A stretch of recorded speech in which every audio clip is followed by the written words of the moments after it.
নমস্কাৰ বন্ধু বান্ধৱী তথা ছাত্ৰ ছাত্ৰীসকল স্বাগতম জনাইছোঁ মোৰ ইউটিউব চেনেল ষ্টাডি জোনলৈ। আজি আমি পঢ়িবলৈ যাম আসাম হিষ্ট্ৰী MCQ। ঠিক আছে, অসমৰ ইতিহাসৰ লগত জড়িত প্ৰশ্ন উত্তৰসমূহ বা এই যিসমূহ প্ৰশ্ন উত্তৰ আমি এই ভিডিঅ'টোৰ জৰিয়তে ডিছকাছ কৰিম বা ভিডিঅ'টোৰ জৰিয়তে আমি কৰিবলৈ যাম, সেই প্ৰশ্ন উত্তৰসমূহ তোমালোকৰ আগন্তুক পৰীক্ষাত আহিবলগীয়া সম্ভাৱনা বা অহাৰ প্ৰবেবিলিটি বহুত বেছি আছে। ঠিক আছে, আৰু লগতে এনেকুৱা কেইটামান কুৱেশ্যনছ লৈ আহিছোঁ যিসমূহ কুৱেশ্যনছ আগৰ পৰীক্ষাত আহি গৈছে। ঠিক আছে, এডিআৰিত প্ৰথম যিটো এডিআৰি এক্সাম হৈছিলে তাত আহি গৈছে। ঠিক আছে, সেই প্ৰশ্নসমূহ আমি এই ভিডিঅ'টোত ডিছকাছ কৰিম। এতিয়া এই প্ৰশ্নসমূহৰ প্ৰথম কি আছে, who among the following is the first Assamese translator of Ramayana. ৰামায়ণখন কোনে প্ৰথম অসমীয়ালৈ ট্ৰান্সলেট কৰিছিল। ঠিক আছে, অসমীয়া ট্ৰান্সলেটৰ মানে অসমীয়ালৈ লিখা প্ৰথমজন কোন আছিল। ঠিক আছে, প্ৰথমজন ব্যক্তি কোন আছিল। শংকৰদেৱ, মাধৱ কন্দলী, অনন্ত কন্দলী, ৰাম সৰস্বতী। এই চাৰিজনৰ ভিতৰত কোনজন হয়। ঠিক আছে, ইয়াৰ অপশ্যন হৈছে option number B, Madhav Kandali. হ'ল, মাধৱ কন্দলী আছে প্ৰথমজন অসমীয়া লেখক যিয়ে কি কৰিছিল, ৰামায়ণখন কি কৰিছিল, অসমীয়ালৈ অনুবাদ কৰিছিল। ঠিক আছে, আমি ৰামায়ণৰ কাহিনী সকলোৱে জানো কি হৈছিলে। ঠিক আছে, ৰাম আৰু সীতাৰ মাজত কেনেকৈ ৰাৱণে হৰণ কৰিছিলে। ঠিক আছে, তাৰপিছত কি হৈছিলে সেই সকলোবোৰ এই ৰামায়ণখনত আছে, আৰু সেইখন কোনে অসমীয়ালৈ প্ৰথম লিখি উলিয়াইছিল, সেইখন হৈছে তোমাৰ কোন, মাধৱ কন্দলী। হ'ল, এতিয়া তাৰপিছত পিছৰ কুৱেশ্যন চাওঁ। Hiuen Tsang visited Assam Kamarupa in 640 CE। He was received by the king. ঠিক আছে, হিউৱেন চাং যিজন তোমাৰ পৰিব্ৰাজক আছিলে। ঠিক আছে, চীনৰ পৰা আহিছিলে তেখেতক কোনে তোমাৰ অসমত কোনে কি কৰিছিল, তেখেতক সম্ভাষণ জনাইছিল বা তেখেতক আদৰণি জনাইছিলে। ঠিক আছে, option A Bhagadatta, option B Kumar Bhaskar Barman, option C Swargadeo Rudrasingha, option D Kumar Rudra Barman. ঠিক আছে, এই চাৰিজনৰ ভিতৰত কোনে তোমাৰ হিউৱেন চাঙক অসমলৈ আহোঁতে 640 CEত কি কৰিছিলে, তেখেতক আদৰণি জনাইছিল বা তেখেতক ৰিচিভ কৰিছিলে। এতিয়া অপশ্যন হৈছে option number B, Kumar Bhaskar Varman. ঠিক আছে, এতিয়া ভাস্কৰ বৰ্মনক কিয় কুমাৰ বুলি কোৱা হয় সেইটো তোমালোকে মোক কমেণ্ট কৰি জনোৱা। ঠিক আছে, ভাস্কৰ বৰ্মনক কিয় কুমাৰ বুলি কোৱা হয় হ'ল, সেইটো তোমালোকে মোক কমেণ্ট কৰি জনোৱা। আৰু তাৰ লগতে যদি তোমালোকে মোৰ ভিডিঅ'টোত প্ৰথমবাৰৰ বাবে আহিছা বা মোৰ চেনেলটোত প্ৰথমবাৰৰ বাবে আহিছা, তেতিয়াহ'লে মোৰ চেনেলটো লাইক, শ্বেয়াৰ এণ্ড ছাবস্ক্ৰাইব কৰিবলৈ নাপাহৰিবা। লগতে তোমালোকৰ বন্ধু বান্ধৱী বা ওচৰ সমনীয়া কোনোবাই যদি আগন্তুক পৰীক্ষাসমূহৰ বাবে মানে 2024ত হ'বলগীয়া পৰীক্ষাসমূহৰ বাবে যদি পঢ়ি আছে বা প্ৰিপেৰেশ্যন কৰি আছে, তেখেতসকলৰ লগতো মোৰ ভিডিঅ'সমূহ শ্বেয়াৰ কৰা, যাতে তেওঁলোকেও এটা ভাল ফলাফল লাভ কৰিবলৈ সক্ষম হয়। ঠিক আছে, এতিয়া তাৰপিছৰ কুৱেশ্যনটো চাওঁ কি কৈছে। তাৰপিছৰ কুৱেশ্যন কৈছে the earliest king of Assam was. অসমৰ প্ৰথম মানে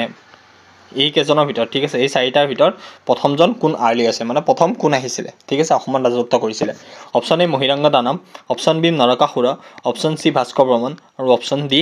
নৰনাৰায়ণ। ঠিক আছে, ভাস্কৰ বৰ্মনৰ ৰাজত্বকাল কিমানৰ পৰা কিমানলৈ আছিলে তোমালোকে মোক কমেণ্ট কৰি জনাবাচোন। তেখেতৰ ৰাজত্বকাল কিমান চনৰ পৰা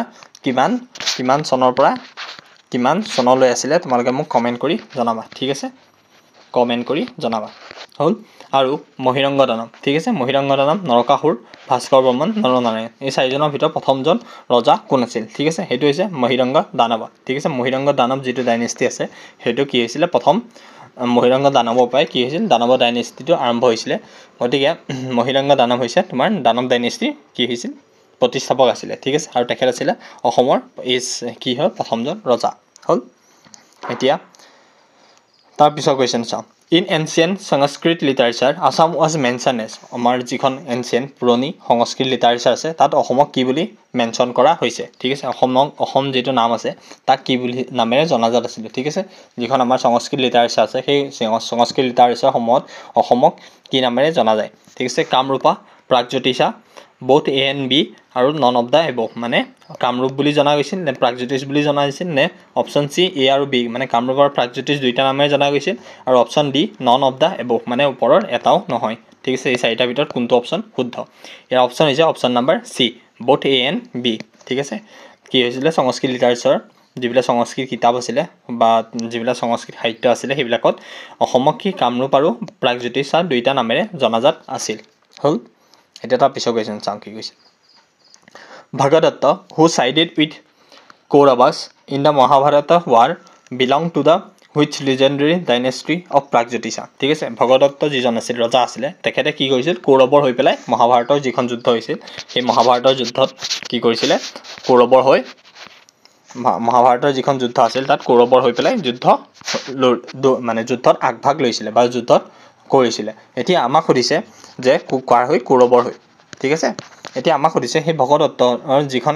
তোমাৰ ডাইনেষ্টি আছিল ঠিক আছে তেখেতৰ যিখন ৰাজত্বকাল আছিল বা তেখেতৰ যিটো সময় আছিলে সেই সময়টো বা সেই ৰাজত্বৰ সময়খিনি কি বুলি জনা যায় ঠিক আছে প্ৰাগজ্যোতিষত সেইখিনি কি নামেৰে জনা গৈছিলে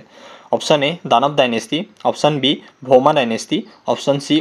অসুৰা ডাইনেষ্টি আৰু option C D none of the above মানে ওপৰৰ এটাও নহয় ঠিক আছে এই চাৰিটাৰ ভিতৰত কোনটো অপশ্যন শুদ্ধ হয় আমি বাছি উলিয়াব লাগে ঠিক আছে ইয়াৰ অপশ্যন হৈছে option number B Bhauma dynasty ঠিক আছে ভগদত্তৰ যিটো তোমাৰ ডাইনেষ্টি আছিল সেইটোৰ নাম হৈছে ভৌমা ডাইনেষ্টি হ'ল এতিয়া তাৰ পিছৰ কুৱেশ্যন চাওঁ কি কৈছে when was the treaty of Yandabo signed ঠিক আছে আমাৰ যিখন ইয়াণ্ডাবু সন্ধি আছিল হয় নাই ইয়াণ্ডাবু সন্ধি হয় নাই ইয়াণ্ডাবু সন্ধি কিমান চনত সাইন কৰা হৈছিল হ'ল সেইটো আপোনালোকে কমেণ্ট কৰিব লাগে যে ইয়াণ্ডাবু সন্ধি কিমান চনত সাইন কৰা হৈছিল 1836 চনত 1816 চনত 1826 চনত নে 1828 চনত এই চাৰিটাৰ ভিতৰত কোনটো চনত কি হৈছে ইয়াণ্ডাবু সন্ধিখন সাইন কৰা হয় তাৰ অপশ্যন হৈছে অপশ্যন নম্বৰ চি 1826 চনত 1826 চনত কি হৈছিলে তোমাৰ ইয়াণ্ডাবু সন্ধিখন কি হৈছিল সাইন কৰা হৈছিল মানে ইয়াণ্ডাবু সন্ধি চুক্তিখন যিখন ইয়াণ্ডাবু চুক্তি আছিলে বা সন্ধি আছিলে সেইখন কি হয় তোমাৰ কাৰ্যকৰী হয় হ'ল এতিয়া তাৰ পিছৰ কুৱেশ্যন দ্য বুৰঞ্জীছ আৰ বুৰঞ্জীসমূহ কি হয় আমাৰ যিটো আমি কওঁ যে অসম বুৰঞ্জী ঠিক আছে বা তোমালোকে যদি কোৱা যে ভাৰতৰ বুৰঞ্জী কি হয় ঠিক আছে অসমৰ বুৰঞ্জী কি হয় এতিয়া আমাক সুধিছে যে সেই যিটো বুৰঞ্জী হয় সেই বুৰঞ্জী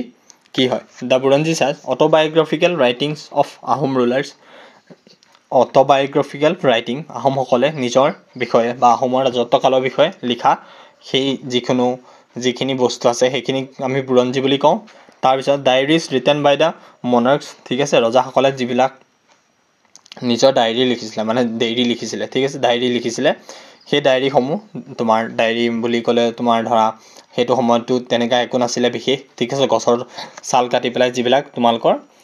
মানে দৈনন্দিন জীৱনত যিবিলাক যি ধৰণৰ কাৰ্যকলাপ হৈ আছিল বা যি ধৰণৰ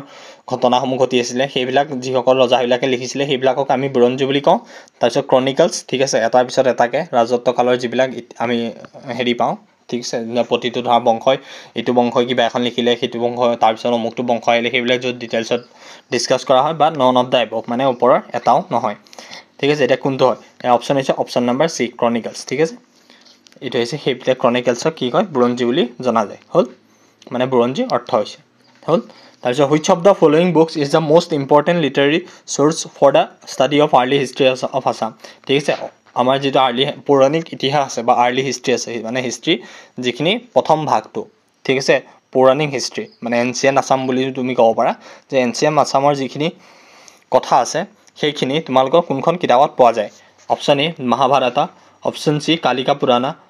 অপশ্যন ডি চি হৰ্ষচৰিত আৰু অপশ্যন ডি অৰ্থশাস্ত্ৰ ঠিক আছে এই চাৰিটাৰ ভিতৰত কোনখনত আমি সেই কথাবিলাক উল্লেখ কৰা আছে বা সেই কথাসমূহৰ বিষয়ে পঢ়িবলৈ পাওঁ ইয়াৰ অপশ্যন হৈছে অপশ্যন নম্বৰ বি কালিকা পুৰাণ ঠিক আছে কালিকা পুৰাণত আমি এই যিবিলাক আগৰ দিনত হৈছিলে কি ঘটনা ঘটিছিলে বা কেনেকুৱা ধৰণৰ ৰাজত্ব কৰিছিলে বা কি ৰাজত্বকালত কি ধৰণৰ ঘটনা ঘটিছিল বা তেখেতৰ ৰাজত্বকালত কেনেধৰণৰ পৰিৱৰ্তন হৈছিলে সেই সকলো আমি ক'ত মেনশ্যন কৰা আছে বা ক'ত উল্লেখ কৰা হৈছে সেইটো হৈছে কালিকা পুৰাণ ঠিক আছে এতিয়া তোমালোকে যদি এই ভিডিঅ'সমূহ বা অসমৰ ইতিহাসৰ বিষয়ে জানিব বিচাৰা বা ইতিহাসৰ বিষয়ে পঢ়িব খোজা তেতিয়াহ'লে মোৰ এই প্লে'লিষ্টতে মানে মোৰ চেনেলটো পেজতে তোমালোকে কিছুমান হেৰি পাবা এইটো কয় ভিডিঅ' পাবা য'ত তোমাৰ মই কি কৰিছোঁ তোমালোকৰ ডিছকাশ্যন কৰিছোঁ যে কেনেকৈ অসমৰ পৌৰাণিক ইতিহাসটো আৰম্ভ হৈছিলে বা ইতিহাসত কেনেকুৱা ধৰণৰ পৰিৱৰ্তন হৈছিল বা কেনেকৈ ধৰণৰ ৰজাৰ ৰাজত্ব কৰিছিলে বা কি ধৰণৰ যুদ্ধ বিগ্ৰহ হৈছিল বা কোন ৰজাৰ পিছত কোন ৰজাই ৰাজত্ব কৰিলে সেই সকলোবোৰ তোমালোকৰ ভিডিঅ' হিচাপে তোমালোকৰ মাজলৈ লৈ আহিছোঁ তোমালোকে সেই ভিডিঅ'সমূহ চাব পাৰা প্লে'লিষ্টত গ'লেই তোমালোকে পাবা বা মোৰ চেনেলটো পেজৰ ভিডিঅ'জত গ'লেই তোমালোকে সেই ভিডিঅ'সমূহ পাবা গতিকে তোমালোকে তাৰ পৰাও তোমালোকৰ এই যিবিলাক আছে সেই জানিবলগীয়া কথা অসমৰ বিষয়ে সেইবিলাক পঢ়িব পাৰা ঠিক আছে এতিয়া তাৰ পিছৰ কুৱেশ্যন চাওঁ কি কৈছে the earliest historical dynasty of Assam was dated of the ঠিক আছে আমাৰ তলৰ ভিতৰত চবতকৈ হিষ্টৰিকেল ডাইনেষ্টি কোনটো হয় পালাসকল বৰ্মনসকল নে নৰকাসকল নে শালস্তম্ভসকল এই চাৰিটা ডাইনেষ্টিৰ ভিতৰত চবতকৈ হিষ্টৰিকেল মানে আৰ্লিয়েষ্ট হিষ্টৰিকেল ডাইনেষ্টি কোনটো হয় অপশ্যন হৈছে অপশ্যন নম্বৰ বি বৰ্মন ঠিক আছে বৰ্মনসকলৰ যিটো ডাইনেষ্টি আছিলে সেই ডাইনেষ্টি হৈছে চবতকৈ হিষ্টৰিকেল ডাইনেষ্টি ঠিক আছে বৰ্মন বংশৰ কথা তোমালোকে যদি নাজানা তেতিয়াহ'লে মোৰ ভিডিঅ'টো ডিছকাছ কৰা হৈছে কেনেকৈ বৰ্মন বংশৰ প্ৰতিষ্ঠা হ'ল বা বৰ্মন বংশত কি ধৰণৰ পৰিৱৰ্তন হ'ল ঠিক আছে বা সেইটো সময়ত কালচাৰেল কি আছিলে বা সেইটো সময়ত কালচাৰেলত কি পৰিৱৰ্তন হ'ল সেই সকলোসমূহ মই তোমালোকৰ ভিডিঅ'ত ডিছকাছ কৰি থৈছোঁ আগৰ ভিডিঅ'ত তোমালোকে তাত গৈ পেলাই ভিডিঅ'সমূহ চাব পাৰা এতিয়া তাৰপিছতো কৈছে question who founded the Varman dynasty in Kamrup এতিয়া আমাক সুধিছে যে কামৰূপত বৰ্মন ডাইনেষ্টিৰ প্ৰতিষ্ঠাপক কোন আছিল ঠিক আছে প্ৰতিষ্ঠাপক কোন আছিল মানে কোনে প্ৰতিষ্ঠা কৰিছিল Varman dynasty option A Pushya Varman option B Samudra Varman option C Bhaskar Barman আৰু অপশ্যন ডি বাল বৰ্মন ঠিক আছে এই চাৰিজনৰ ভিতৰত কোনজন আছিলে যিয়ে বৰ্মন ডাইনেষ্টি প্ৰতিষ্ঠা কৰে এই অপশ্যন হৈছে অপশ্যন নম্বৰ এ পুষ্য বৰ্মন ঠিক আছে পুষ্য বৰ্মনে কি কৰিছিল আমাৰ যিটো বৰ্মন ডাইনেষ্টি আছিল সেই বৰ্মন ডাইনেষ্টিটো প্ৰতিষ্ঠা কৰিছিল হ'ল এতিয়া তাৰ পিছৰ কুৱেশ্যন চাওঁ Pala dynasty in Kamarupa was establish by ঠিক আছে যিটো আমাৰ পালা ডাইনেষ্টি আছে পাল বংশ আছে সেই পালা বংশত কামৰূপত কোনে এষ্টাব্লিছ কৰিছিল মানে কোনে স্থাপন কৰিছিল এষ্টাব্লিছ মানে স্থাপন কৰিছিল ঠিক আছে স্থাপন কৰা এতিয়া option A Brahmapala option B Ratnapala option C Indrapala option D Gopala এই চাৰিজনৰ ভিতৰত কোনে তোমাৰ পালা ডাইনেষ্টিটো স্থাপন কৰে এই অপশ্যন হৈছে অপশ্যন নম্বৰ এ ব্ৰহ্মপালাই কি কৰিছিলে পাল বংশৰ কি হৈছিল স্থাপন কৰিছিল ঠিক আছে পালা বুলি ক'ব পাৰা তোমালোকে পাল বংশ বুলি ক'ব পাৰা ঠিক আছে স্থাপন কৰিছিল দুইটা একে কথাই কিছুমানৰ পালা বুলি লিখা থাকে কিছুমানৰ পাল বংশ বুলিও লিখা থাকে ঠিক আছে এতিয়া কোনে কৰিছিলে ব্ৰহ্মপালাই হ'ল এতিয়া তোমালোকে মোক কমেণ্ট কৰি জনাচোন বাৰু এই যিটো পালা ডাইনেষ্টি আছে সেই পালা ডাইনেষ্টিটো কিমান চনৰ পৰা কিমান চনলৈ তোমাৰ কি আছিলে সিহঁতৰ ৰাজত্ব চলিছিল ঠিক আছে কিমান চনৰ পৰা কিমান চনলৈ পালা ডাইনেষ্টি পালা বংশৰ ৰাজত্ব কাল চলিছিলে তোমালোকে কমেণ্ট কৰি জনোৱা হ'ল এতিয়া তাৰপিছত কুৱেশ্যন চাওঁ Ibn Battuta the celebrated traveller visited Assam in the ঠিক আছে যিজন ইবন বটুতা আছিলে তেখেত কি হৈছিল এজন ট্ৰেভেলাৰ আছিলে যি অসমত ভিজিট কৰিছিল এতিয়া তেখেতে কিমান চনত সেই অসমত ভিজিট কৰে option A 13 century option B 14 century option C 11 century আৰু অপশ্যন ডি 15 চেঞ্চুৰী এই চাৰিটাৰ ভিতৰত কোনটো সময়ত কোনটো চেঞ্চুৰীত তেখেতে কি কৰিছিলে অসমত প্ৰৱেশ কৰিছিল বা অসমত ভিজিট কৰিছিলে ঠিক আছে ইয়াৰ অপশ্যন হৈছে অপশ্যন নম্বৰ বি 14 চেঞ্চুৰী ঠিক আছে 14 চেঞ্চুৰীত কি কৰিছিলে তেখেতে তোমাৰ অসমলৈ আহিছে ঠিক আছে কোন ইবন বটুতা ঠিক আছে দুইজন বেলেগ এজন আছিলে হিউৱেন চাং ঠিক আছে তেখেতে কাৰ সময়ত আহিছিলে তোমালোকে কমেণ্ট কৰিবা মই অকণমান আগতে ডিছকাছ কৰিছোঁ যে তেখেত কাৰ সময়ত আহিছিলে সেইটো তোমালোকে জনাবা আৰু তেখেতক কি উপহাৰ হিচাপে দিছিলে ঠিক আছে যিজন সেইটো সময়ৰ ৰজা আছিলে সেইটো আমি আগতে পঢ়ি আহিছোঁ আগৰ কুৱেশ্যনটো সেইজন কি আছিলে কমেণ্ট কৰিবা আৰু তেখেতে উপহাৰ হিচাপে কি প্ৰদান কৰিছিল সেইটো তোমালোকে মোক কমেণ্ট কৰি জনাবা ঠিক আছে হ'ল আৰু ইবন বটুতা যিজন আছিলে তেখেতে 14 চেঞ্চুৰীত কি কৰিছিল অসমলৈ আহিছিলে হ'ল এতিয়া তাৰপিছত কুৱেশ্যন চাওঁ Sati Sadhini is related to which dynasty Sati Sadhini যিটো আছে সেইটো তোমাৰ কিহৰ লগত কোনটো ডাইনেষ্টিৰ লগত কোনটো বংশৰ লগত কি হৈছে জড়িত হৈ আছে ঠিক আছে option A Chutiya option B Ahom option C Kachari আৰু অপশ্যন চি মেলেচা এই চাৰিটাৰ ভিতৰত কোনটো বংশৰ লগত কি হৈছে সতী সাধিনী জড়িত হৈ আছে হ'ল ইয়াৰ অপশ্যন হৈছে অপশ্যন নম্বৰ এ চুতীয়া যিটো বংশ আছে চুতীয়া বংশৰ লগত কি হৈছে সতী সাধিনী ৰিলেট হৈ আছে মানে সেইটো সাধিনীৰ লগত জড়িত হৈ আছে ঠিক আছে জড়িত হৈ আছে হ'ল এতিয়া তাৰপিছত কুৱেশ্যন চাওঁ কি কৈছে তাৰপিছত কুৱেশ্যনে কৈছে dress was the founder of Chutia kingdom যিটো আছিলে সেই চুতীয়া বংশৰ ফাউণ্ডাৰ মানে প্ৰতিষ্ঠাপক কোন আছিল বুলি সুধিছে ফাউণ্ডাৰ মানে তুমি প্ৰতিষ্ঠাপক ক'ব পাৰা ঠিক আছে প্ৰতিষ্ঠাপক মানে কি যোনে কি কৰিছিল প্ৰতিস্থাপন কৰিছিল মানে যোনে এষ্টাব্লিছ কৰিছিল